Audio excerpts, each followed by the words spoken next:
My name is Lila Merrick, and I'm 35 years old. The November light poured through my kitchen window in thin gold ribbons, catching the dust motes and the steam curling from my coffee. Outside, the air was sharp enough to make the last few brown leaves cling tighter to the branches. Inside, the world smelled of butter, sugar, and pecans. My mother's recipe, the one I'd been guarding like a family heirloom. The pie sat on the marble counter like a jewel in a velvet box, its amber glaze catching every glint of sunlight. I had arranged the pecans in perfect concentric circles, measured, deliberate, because in my husband's family, presentation was half the battle. From the doorway, Ethan leaned, all skinny limbs and restless energy. "Mom, you've checked that pie like 11 times." His voice had that combination of teasing and concern only a 10-year-old could manage. I smiled despite the knot in my stomach, just making sure it's perfect. You know how your grandmother notices everything. "She notices stuff that doesn't even matter," he said, walking over. His dark hair was pure Mark, but his eyes, those green eyes, were mine. "This looks amazing. Better than the fake pie Grandma brings sometimes and pretends she made." "Ethan," I warned softly, though a reluctant laugh escaped me. "We don't say things like that." He tilted his head. "Even if they're true?" His voice had a weight I wasn't used to hearing in it, as if he'd been paying closer attention to more than just pies lately. Before I could answer, the low, familiar growl of Mark's BMW rolled into the garage. My shoulders tensed, a reflex, like stepping back from a hot stove. The slam of the car door was sharper than necessary. Bad day at work. He entered through the mudroom, charcoal suit still crisp, tie loosened. At 38, he still looked like the man who'd once swept me off my feet, but now his presence filled a room the way strong cologne did, heavy, inescapable. His eyes scanned the kitchen with the cool appraisal he reserved for underperforming investments. "Smells like you've been busy," he said. I couldn't tell if it was a compliment or a casual dig. These days I could never tell. "I wanted everything to be nice for tonight," I replied, keeping my tone light. "My family always expects too much," he interrupted, already moving toward the bar cart for a pour of scotch. "I don't know why you bother trying so hard. It's just dessert, Lila, not a state dinner." The comment landed with the same sting as always, but I swallowed it down. Once, I might have defended myself. Now, I just folded the dish towel in my hands until the edges lined up perfectly. "I'll go shower," he said, heading for the stairs. Over his shoulder, "Try not to burn anything this time." When he was gone, Ethan stepped closer, brows drawn together. "Why does Dad say stuff like that to you?"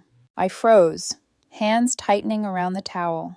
How could I explain to a 10-year-old that sometimes love curdled into something else entirely? That the man who'd once been my safe place had become my harshest critic?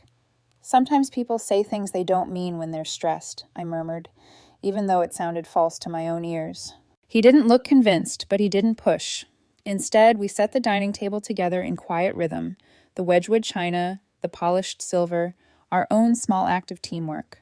By 5:45, I'd traded my apron for the navy dress Mark bought last Christmas. Safe, conservative, forgettable, just like he liked. My makeup was understated, my jewelry minimal, perfect for blending in. At 6 sharp, the doorbell rang. My in-laws, Harold and Vivian, stood there like silver-haired bookends, faces set in their default expressions of mild disapproval. "The house looks clean," Vivian said, air-kissing my cheek without actually touching me. Harold handed over his coat without a word, already scanning for Mark. In his world, men talked business while women carried the coats. Within minutes, the rest of the Morrison clan swept in. Sophie, all smiles edged with steel, and Alan, the youngest, still basking in golden child immunity. Sophie's hug was quick, her whisper anything but. "You look rested. Must be nice having all day to get ready for these things." I didn't bite. I'd learned silence could be its own kind of armor. From the dining room, I caught Sophie's voice low and sly. "Let's see if she messes it up again." Vivian's soft laugh followed, like the click of a lock sliding into place. I took a slow breath, my hands smoothing over the fabric of my dress. Outside, the last of the daylight was slipping away, and the reflection in the window caught my eye. My own face looking back, composed and pleasant, but in my eyes, a flicker of something else. Something I couldn't name yet. And somewhere deep in my chest, I felt the air change, as if the night was waiting to pounce. The dining room shimmered under the chandelier's light, every glass and fork aligned like soldiers on parade. The long mahogany table gleamed, and the air already carried the faint tang of scotch and perfume, an intoxicating blend of old money and subtle malice. Mark was in his element, standing at the head of the table, pouring drinks with the charm he rationed for anyone who wasn't me. His voice was smooth, confident, the way it always was when he knew he had an audience. Vivian settled into her seat with the grace of a queen taking her throne, her pearls catching the light. She turned to me as if delivering a compliment, though her tone made it sound like a caution. "I hope you didn't overextend yourself, dear. We wouldn't want you tired." Alan smirked, swirling the ice in his glass. "Besides, last year's dessert was, what's the polite word, Soph?" "Memorable," Sophie chimed in, flashing a smile that could slice skin, just not in the way one hopes. A ripple of laughter moved around the table, and I felt it, that familiar hot prickle at the back of my neck. I kept my own smile fixed, a mask I'd learned to wear so well it almost felt like skin. Ethan sat beside me, his little shoulders squared, eyes darting between the adults like he was cataloging a crime scene. His hand found mine under the table, a quiet pressure that said he saw more than anyone realized. Vivian's gaze drifted to my place setting. "Ah, you've put the forks on the outside this year. You must have finally read that etiquette book I gave you." I could have pointed out that I'd been setting tables since I was 12, but instead I nodded. "Yes, thank you." The truth was, every word, every glance in this family was weighted. A chess game in which my role was to be the polite pawn. But tonight, something felt different. Ethan's hand in mine wasn't just comfort, it was readiness. When the roasted chicken arrived, golden and fragrant, the conversation shifted to acceptable topics: stock indexes, property values, the recent change in the country club's wine list. I moved quietly, refilling glasses, clearing crumbs, the efficient hostess. But as Sophie leaned toward her mother and whispered something, I caught just enough. She's bound to mess it up again. Vivian's answering chuckle was low, approving. A slow heat coiled in my stomach. Not the embarrassed flush I'd felt for years, but something heavier, more solid. I glanced at Ethan. He caught my eye, and for a split second I saw the same spark there. The pie waited in the kitchen, its perfect crust gleaming under the soft light. And though none of them knew it, we were all headed toward a moment that would shatter the carefully polished surface of this family. I just didn't know yet how deep the cracks would go. Dinner moved in a slow, methodical rhythm, the way it always did at the Morrison table, a quiet performance of good breeding and expensive manners. Silver scraped china softly, glasses clinked, and Mark's voice floated over the table as he told a story about a particularly profitable week at the firm. I nodded at the right moments, passed the salad when asked, and kept my eyes on my plate. Across from me, Sophie sipped her wine like she was waiting for an act in a play, not the main show, but the intermission before something better. When the last plate of chicken was cleared, Mark's gaze found me. "Dessert time, Lila," he said, his tone casual, but carrying an undercurrent I knew too well. "Yes," I said, forcing my hands to move steadily as I rose. "One moment." In the kitchen, I stood for a heartbeat longer than necessary, staring at the pie. It was perfect, the crust golden and crisp, the pecans glossy and arranged in neat spirals. My mother used to say, if it looks perfect, it probably tastes perfect. I carried it into the dining room, careful not to let the heat from my hands reach the dish. The room quieted just enough to make my footsteps sound louder against the polished floor. I set the pie in the center of the table. Vivian's eyes flicked over it. "How traditional," she murmured.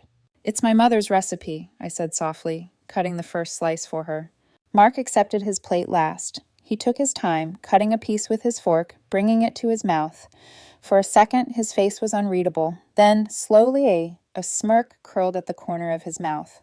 "Even the dog could do better," he said, pushing the plate away with deliberate ease. The words hung there, suspended in the air like smoke after a gunshot. Sophie's laugh broke the silence. Sharp, delighted. Alan shook his head in mock disbelief. Vivian's lips tightened into the smallest of smiles, the kind people wear when they feel vindicated. Heat rushed up my neck, pooling in my cheeks. The pie was perfect. I knew it was perfect. I'd tasted it myself. But here, at this table, his judgment was the only one that mattered. I lowered my gaze. the laughter swelling around me. Under the table, Ethan's spoon clinked against his plate. Hard, purposeful. When I glanced at him, I saw his jaw set, his green eyes bright and unblinking. Mark leaned back in his chair, comfortable now that the moment belonged to him. "We could sign you up for a cooking class at the community center, honey," he said, voice dripping with mock concern. "Might be a good use of all that free time." The laughter grew again, thin and cruel. Ethan's hand moved, setting his spoon down with a quiet, deliberate clink that somehow cut through the noise. He straightened in his chair, looking not at me, but at his father. His voice was calm, clear, and impossibly steady. "Tell them about New York." The room froze. The sound of forks and laughter evaporated. Even the chandelier's faint hum seemed to fade. Mark's smirk vanished, replaced by something I'd never seen before: fear. Mark's hand, still holding his fork, went rigid. For a second, it hovered in the air before lowering slowly to the plate, the metal making a faint, accidental scrape that sounded far louder than it should have. "What?" he said, his voice clipped. Not sharp in anger, but tight, like a rope pulled too far. Ethan didn't flinch. "Tell them about New York." Vivian's head tilted slightly, her pearls catching the chandelier light. "What's in New York, Mark?" she asked, her tone mild but edged with suspicion. Mark forced a short laugh that sounded brittle. "Just a work trip. You know how kids are. They hear things, mix them up." "I'm not mixed up," Ethan said, still calm, still steady. Alan leaned forward, eyes bright, the way they got whenever family scandal was about to break. "Yeah, big brother." "What happened in New York?" Mark's gaze darted to me, searching for backup, or maybe warning me not to push. But I couldn't move, couldn't speak. I was watching him unravel, thread by thread, in front of the very people he never wanted to see him sweat. "It's nothing," Mark said, too quickly this time. "Standard client meetings." Ethan must have overheard something out of context. But his voice was wrong. It lacked the smooth, unshakable authority he usually carried into every room. It was defensive. Sophie's eyes narrowed. "Ethan," she said, her voice dripping with false warmth, "what did you mean about New York?" Ethan placed his hands neatly on the table, like he'd seen adults do. "Dad knows." He looked directly at his father. "You know." The silence that followed was thicker than any I'd felt in this house before. Mark's eyes flashed, not in anger, but in calculation. I'd seen that look when he was cornered in a business deal, weighing which lie would cost him the least. "May I be excused, Mom?" Ethan asked, turning to me. I nodded before I could think, and he slid from his chair without hurry, walking toward the stairs with the quiet confidence of someone who knew he'd already detonated the bomb. We listened to his footsteps fade. "Well," Harold said at last, his tone somewhere between disapproval and intrigue, "that was unusual." Mark tried another laugh, weaker than the first. You know how kids are. Overactive imaginations. But Janet, Vivian, didn't look convinced. She had that same narrowed gaze I'd seen her use when she suspected the caterer had overcharged. And in that moment, I realized something. Ethan's 5 words weren't just an act of defiance. They were a crack in the armor, and Mark knew it.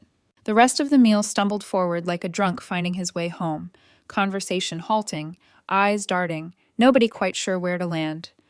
Mark poured himself another scotch, the liquid sloshing higher than usual in the glass. Vivian tried to steer things back to safe territory, launching into a story about the charity gala she was chairing, but her voice lacked conviction.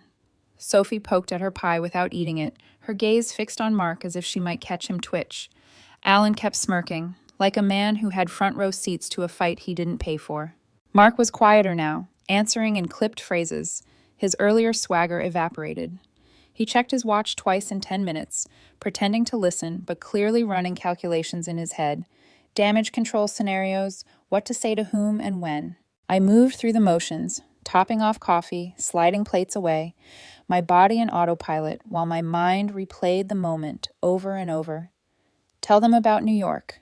The way Ethan had said it wasn't careless. It was precise. After coffee, I stood to start clearing. "Leave it," Mark said, not looking at me. "We'll let the dog have the pie later." A ripple of laughter tried to rise, but died quickly. No one wanted to be the one caught laughing now. I kept my voice neutral. "Excuse me a moment." I found Ethan in the upstairs hallway, crouched beside the banister, listening. When he saw me, he straightened. his face still and unreadable in that way kids sometimes manage when they're holding something important. "Come on," I said softly, leading him into the guest room and closing the door. "What was that about?" He hesitated, glancing at the floor. "I'll tell you later," he said finally. I couldn't let him keep talking to you like that. Not tonight." There was a certainty in his tone that made my throat tighten. "Ethan," I began, but he shook his head. "Later," he repeated, his voice lower now, almost a whisper. "When we're home." Downstairs, I heard Alan's laugh and Mark's voice rising, trying to recapture some kind of control over the room. But the tone had shifted, and I knew, we both knew, that something had cracked open tonight. And whatever Ethan had seen, whatever he was holding on to, it was enough to make Mark afraid. By the time the Morrisons finally decided to leave, the air in the house felt dense, as though every word spoken had added another invisible layer. Vivian's goodbye was stiff, her lips pressing the air near my cheek without touching it. Alan gave Mark a pat on the back that felt more like a taunt, and Sophie lingered just long enough to whisper, "What was that about?" before gliding out into the night. The door clicked shut. Silence. Mark didn't look at me. "I'm going to my office," he said, already walking away. The sound of the door closing behind him was final, like the lid on a coffin. I began stacking plates, moving slowly, letting the clink of porcelain fill the void. When I bent to pick up his jacket draped over the kitchen chair, something fluttered to the floor. It was a folded receipt. I almost put it on the counter without looking, but the words caught my eye. The Carroll Hotel, Manhattan. The date, November 12th, 2 weeks ago. A spike of cold ran through me. November 12th had been the week of Ethan's school play. Mark had said he was in Chicago for investor meetings, apologizing over text for missing Thomas Edison's big debut. I remembered standing in the crowded auditorium, filming Ethan with one hand and clutching my phone with the other, waiting for the vibration that never came until hours later. I slid the receipt into my pocket just as Mark's office door opened. He walked into the kitchen, his expression carefully neutral. "About what Ethan said," he began, that false casualness in his tone.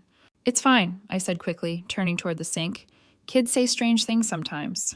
He studied me for a moment too long. "Exactly. I told my parents the same thing when they called just now." "Your parents called?" I asked, keeping my voice even. "Mother was concerned. You know how she is." His eyes flicked toward the counter, scanning the space like a man checking a crime scene for anything he'd left behind. I explained Ethan must have overheard me talking about the New York office. We're considering opening a satellite branch there. It was a good lie, smooth, believable. 2 weeks ago, I might have nodded and let it pass. But now, with the Carroll Hotel burning a hole in my pocket, I felt my face hold steady in a mask I didn't recognize, one that kept my thoughts from spilling out. "That makes sense," I said, forcing a small smile. "I'll talk to Ethan about interrupting adult conversations." Relief softened his features. "Good. We should present a united front." He moved closer, resting a hand on my shoulder. It took everything in me not to step back. "I'm going to shower," he said. "Long day tomorrow." The sound of running water filled the upstairs. I reached into my pocket, unfolded the receipt again, and stared at it. Carroll Hotel, $800 a night, minimum. Not the kind of place you stayed for business, at least not the kind Mark had always claimed to be in. Something told me this was only the first thread, and I was ready to start pulling. The water upstairs thundered on, the sound of it muffled but steady, a metronome ticking down the minutes before I'd have to put my mask back on. I didn't waste them. Ethan's bedroom door was half open, a narrow strip of warm lamplight spilling into the hall. I knocked lightly before stepping inside. He was sitting cross-legged on the bed, still in his dinner clothes, absently picking at the buttons on his shirt. "You okay?" I asked, keeping my voice gentle. He nodded, though his eyes stayed fixed on his lap. "Is Dad mad at me?" "No," I said. "Surprised, maybe, but not mad." I sat on the edge of the bed. "Ethan, what did you mean about New York?" His hands stilled. He glanced at me, then back down. "You promise you won't be mad?" I leaned closer. "I promise." He reached under his pillow and pulled out his tablet. "I wasn't trying to snoop," he began quickly. "But last week after soccer practice, Dad left his phone in the car. It kept buzzing, so I looked to see if it was you." He unlocked the screen and pulled up a photo. My breath caught. It was a screenshot. Mark's phone lit up with an incoming call. Rachel, New York. "She called 3 times while he was talking to Coach Anderson," Ethan continued. He swiped to the next screenshot, and my stomach twisted. A text preview, glowing on Mark's lock screen. Can't wait to see you again. Same hotel. When I gave him his phone back, Ethan said, he got weird. Told me never to touch his phone again. His voice grew smaller. That wasn't the first time I saw her name. I stared at the screen. The heart emoji next to her name felt like a knife, not because it was a stranger, but because it was so casual. Like she'd earned that space without my even knowing she existed. Ethan's eyes were watching me now, searching for a reaction. I forced myself to meet them and pulled him into a hug. You did the right thing telling me, I whispered. This isn't your fault. None of it. He hugged me back, his skinny arms tightening around my waist. I just didn't want him to keep being mean to you. I kissed the top of his head, holding him for longer than I should have. Upstairs, the shower shut off. I left his room with my heartbeat pounding in my ears, the screenshots now burned into my mind. Mark had his Rachel, and I had my first piece of proof. I waited until I heard the bathroom door click shut again, the low hum of Mark's electric toothbrush buzzing faintly through the wall. Then I went downstairs, moving quietly, like someone breaking into her own life.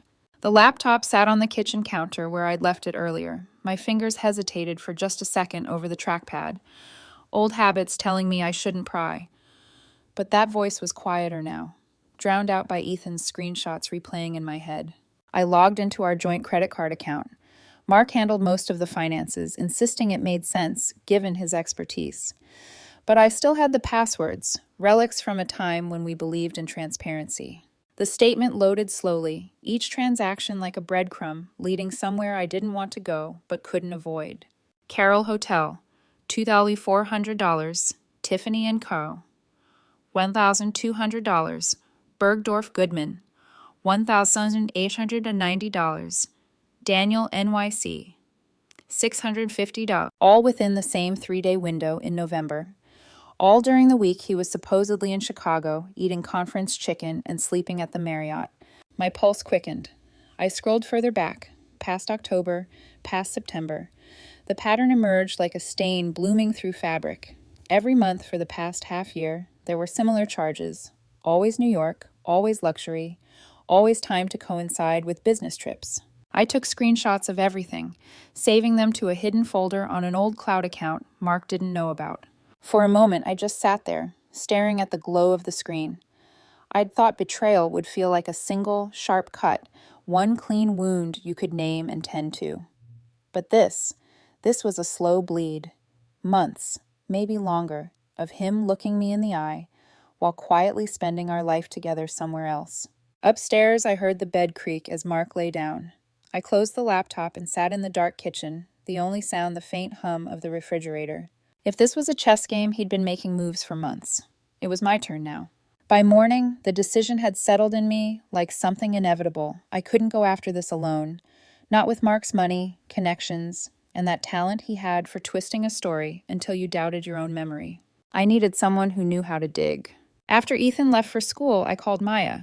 She'd been my roommate in college, smart, relentless, and currently working as a paralegal for a mid-sized law firm downtown. The kind of person who could find a needle in a haystack, then tell you the haystack's social security number. Maya, I need your help, I said the moment she picked up. My voice must have carried something sharp, because hers immediately softened. What's going on? Are you okay? Do I need to come over? Yes, and I need legal advice, off the record. 20 minutes later, I was sitting at her kitchen table, a mug of coffee warming my hands, while she scrolled through the screenshots on my phone. She didn't say anything for a long moment. Then she let out a slow whistle. Well, she said, your husband's not subtle, is he? Apparently not. What's her name again? Rachel. I hesitated, then added, in his phone, she's Rachel New York. Maya's eyebrows rose. Oh, he's cocky. Let's see what we can find. Her fingers flew across the keyboard, the glow of the laptop lighting her face. She ran searches in public directories, corporate bios, LinkedIn, even scanned a couple of internal databases she technically wasn't supposed to have access to. Within 40 minutes, she turned the screen toward me. A professional headshot stared back. Sleek blonde hair, tailored navy blazer, teeth so white they almost hurt to look at. Rachel Thompson, Maya read, 32. Investment analyst at Halden and Lee, a firm that's partnered with your husband's company on multiple projects. Moved to New York from London 8 months ago. MBA from Wharton. Divorced 2 years ago. Cited cause. Adultery. I blinked. She's done this before. Maya nodded. Her ex-husband claimed she had an affair with her married boss. This might be her thing. I stared at the photo longer than I meant to, cataloging every detail. She was everything I wasn't at this point in my life. Younger, sharper, still carrying that dangerous glow of someone who hadn't been worn down by years of calculated criticism. Maya closed the laptop. If you're going to move on this, you need more than receipts. You need something undeniable, a confession, witnesses, something he can't spin. I thought of Thanksgiving night, Ethan's voice, the way Mark's face had drained. He's not careful, I said slowly, not careful enough. And as the words left my mouth, an idea began to take shape. Maya's apartment had the hum of a quiet engine, coffee brewing, her laptop fan whirring, the soft click of keys as she pulled up another search window. If she's tagging locations or getting tagged in photos, we might have a trail, Maya murmured, already typing Rachel Thompson into Instagram. The account was private, but she smirked. Private doesn't mean invisible. Within minutes, she was scrolling through public posts where Rachel had been tagged by others. Corporate event photos, restaurant group shots, even a blurry snap at a Broadway show. Look at this, Maya said, clicking open a photo from a Halden and Lee gala 3 months ago. Rachel was in a deep red dress, laughing at someone off camera. Behind her, just out of focus, was Mark, unmistakable in a tailored black suit, the same smug tilt to his head I'd seen at countless Morrison family dinners. That weekend, I said quietly. He told me he was in Boston visiting a college friend. Maya's mouth twisted. Guess his friend wore Valentino. She kept digging, and the pattern emerged like oil blooming on water. Rachel's tags were always in the same kinds of places as the charges on our credit card statements. The Carroll Hotel, Daniel, a handful of intimate jazz clubs in the village. Always alone in the frame, but the dates matched his business trips too neatly to ignore. Maya leaned back, her eyes sharp. This isn't just some fling in between meetings. He's building her a parallel life.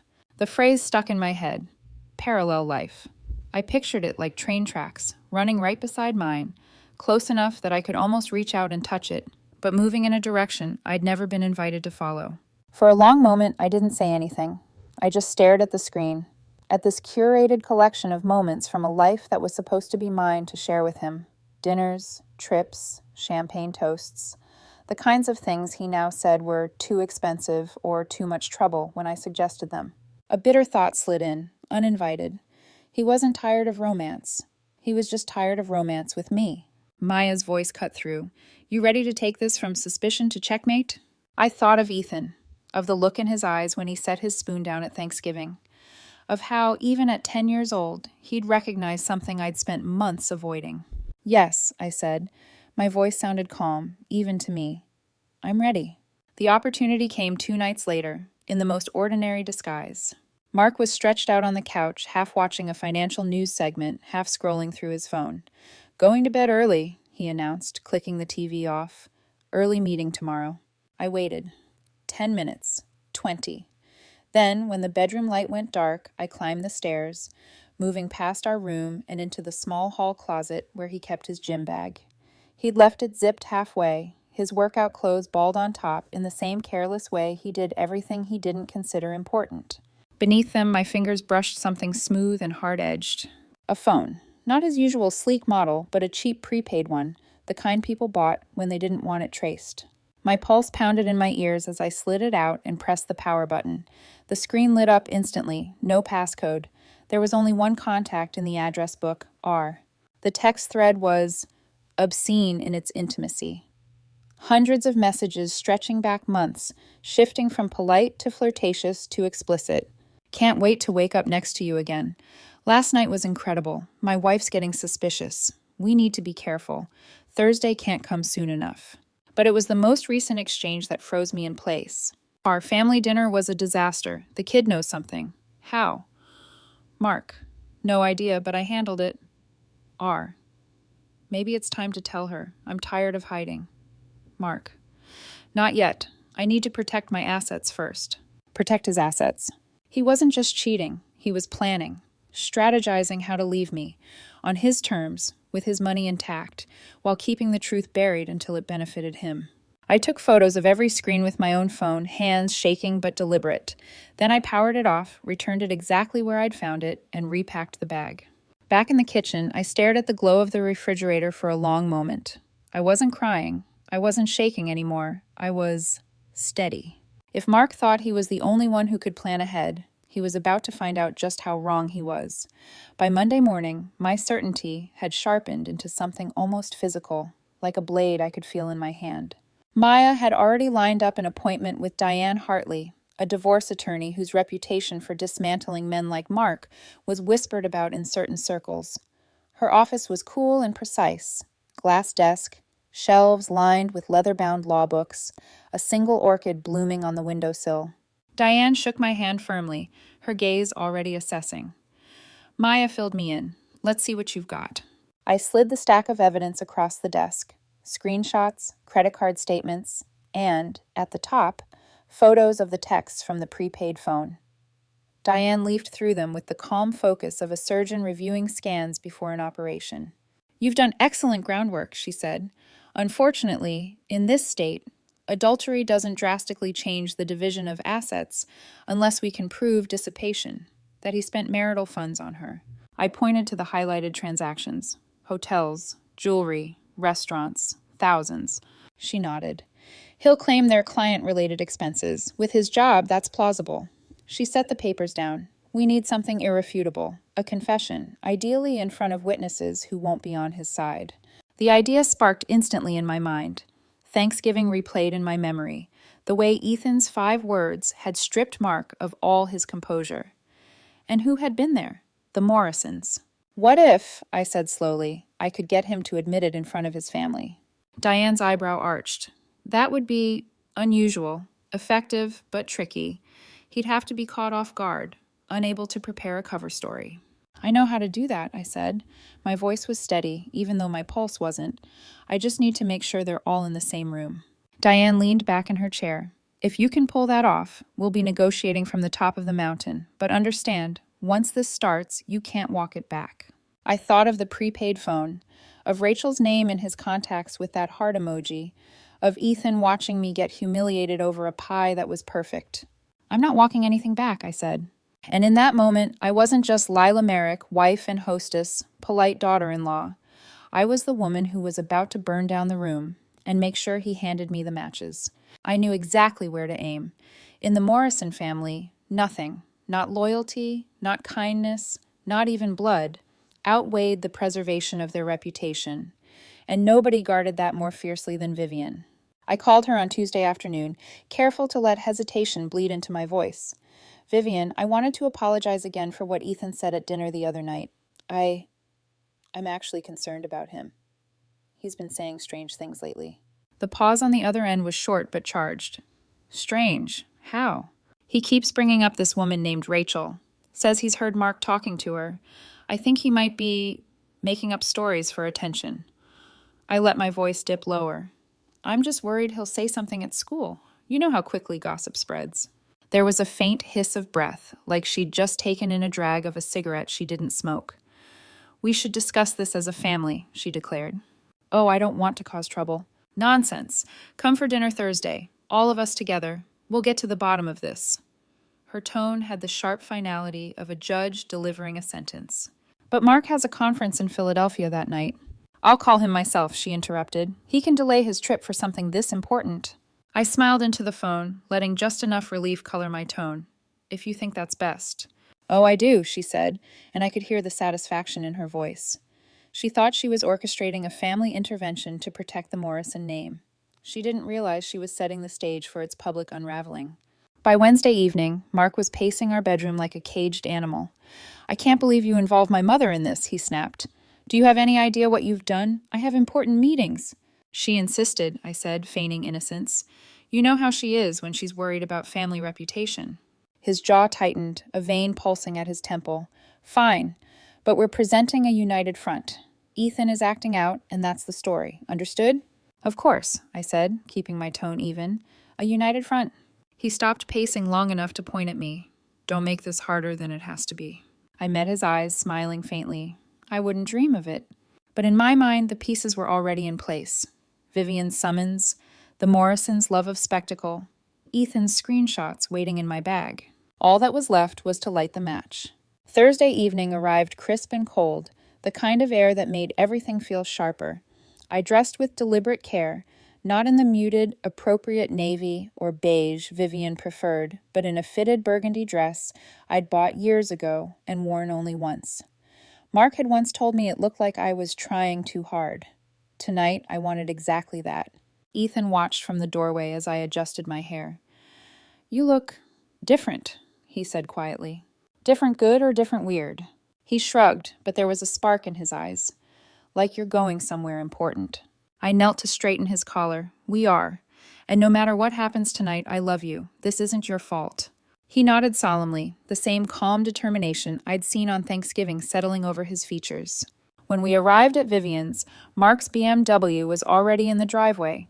He must have come straight from work. His tie was still perfectly knotted, but his leg was bouncing when we walked in, a nervous tell he didn't know he had. The family was already assembled in the formal living room. Vivian sat in her high-backed chair like a queen holding court, Harold looming beside her with a drink in hand. Sophie lounged on the sofa, eyes bright, like she'd been promised a private showing of drama. Alan, predictably, was scrolling through his phone, but even he looked up when we entered.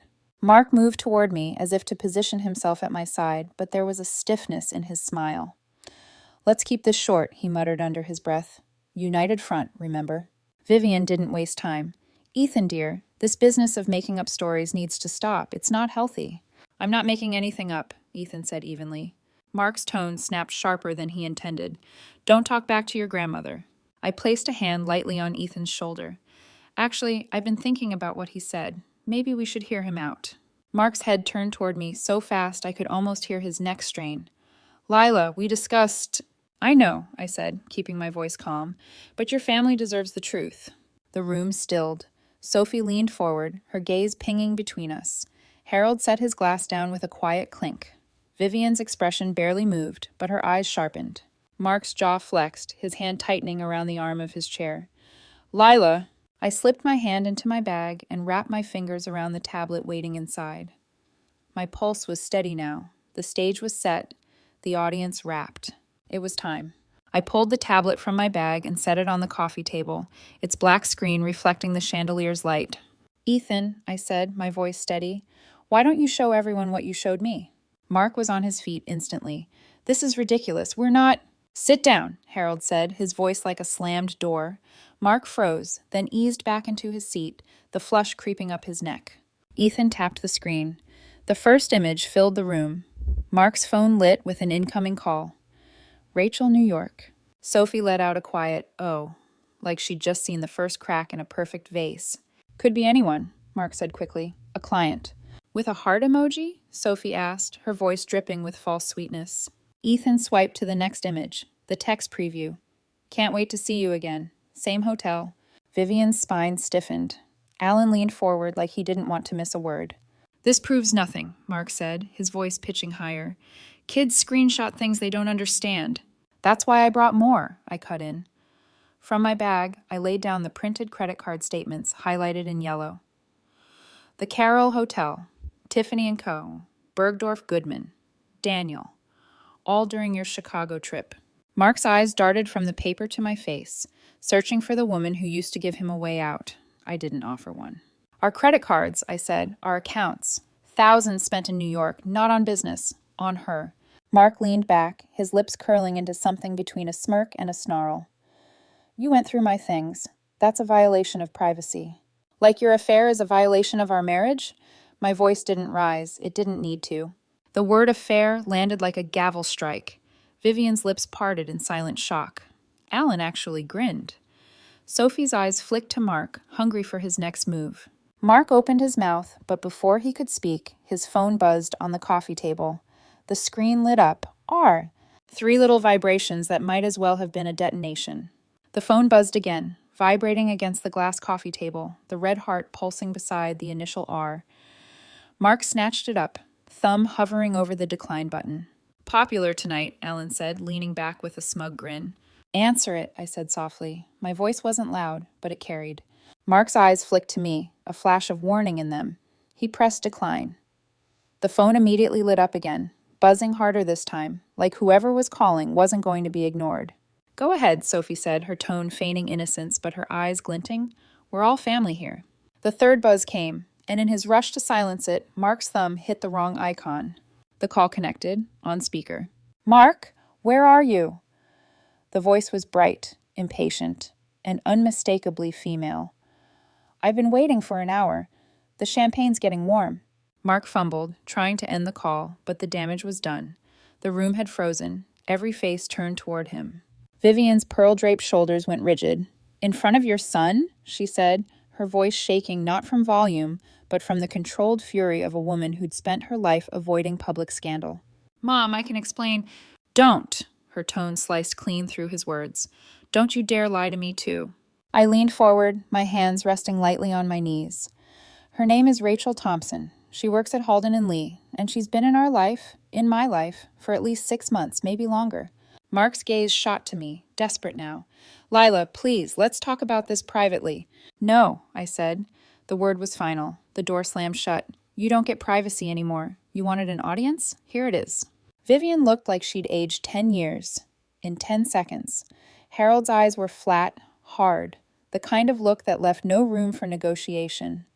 Sophie's smirk had been replaced by something sharper, and even Alan had gone still.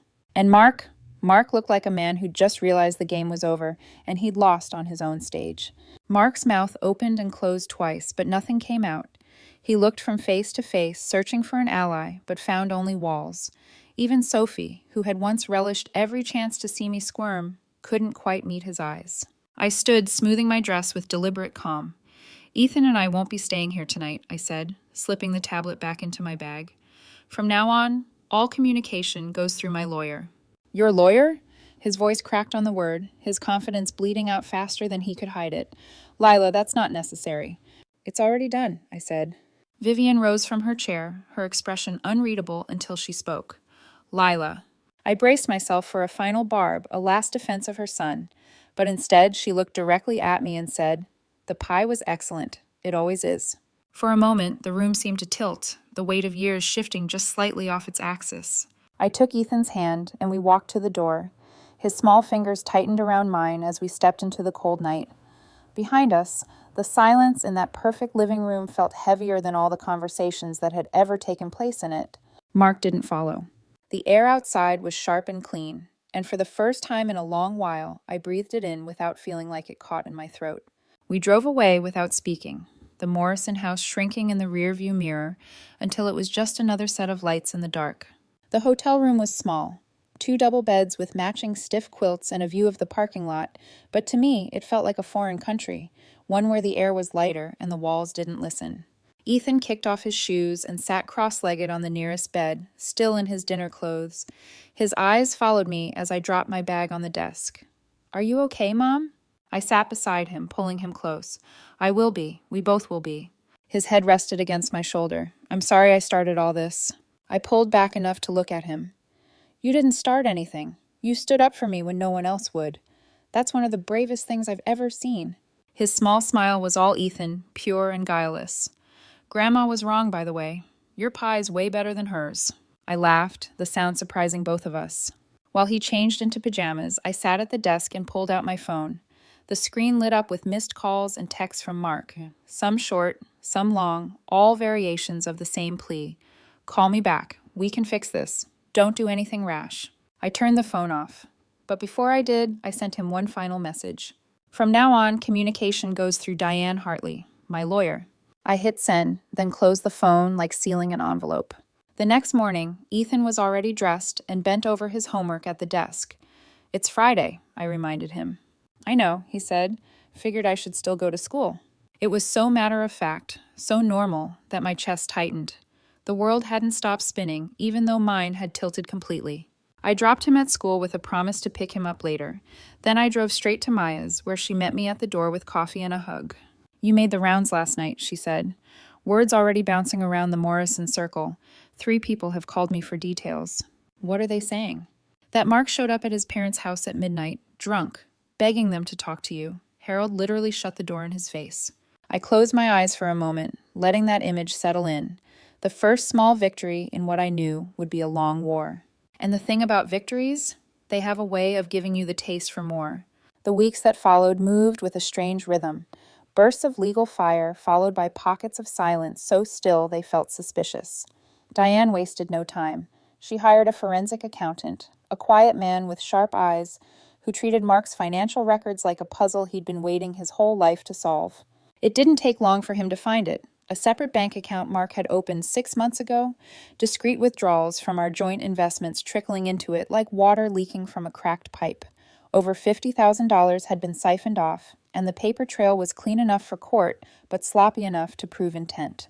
Mark's lawyer must have seen the writing on the wall because the negotiations turned fast.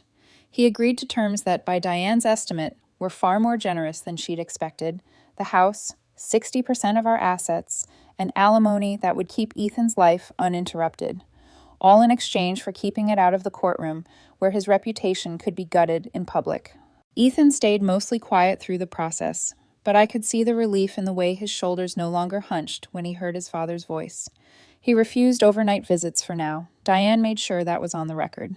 Mark still tried, in his way, texts about being a family again, carefully worded emails with subject lines like, "For Ethan's sake." But his words felt like someone knocking on a locked door after they'd already set the house on fire. 3 weeks after the dinner at Vivian's, I stood in my kitchen, making a pecan pie.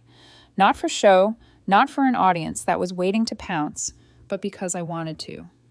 Ethan sat at the counter, flipping through a library book, looking up every so often to watch me crimp the crust. "You know what I realized?" I said, brushing egg wash along the edges. "I spent so many years trying to make everyone else happy that I forgot what made me happy." He looked up. "What makes you happy?" "Baking when it's not for judgment. Reading. Gardening. You," I said, smiling. "Definitely you." And as the pie went into the oven, the kitchen filled with the warm, buttery scent of something made without fear. Spring came early that year, and with it, a quiet I'd never known in this house. 6 months had passed since that night in Vivian's living room. In that time, I'd launched a small marketing consultancy out of the spare bedroom. My first project was helping a local florist rebrand, and now her orders were booked 2 months in advance. My clients were mostly women running their own businesses, women who reminded me a little of myself before I'd learned to shrink to fit someone else's idea of appropriate. Ethan was thriving too. Without the constant undercurrent of tension at home, he'd joined the drama club, started getting A's in subjects he used to dread, and, my favorite, begun writing short stories he'd actually let me read. One Friday afternoon, I was pulling a pie out of the oven when the doorbell rang.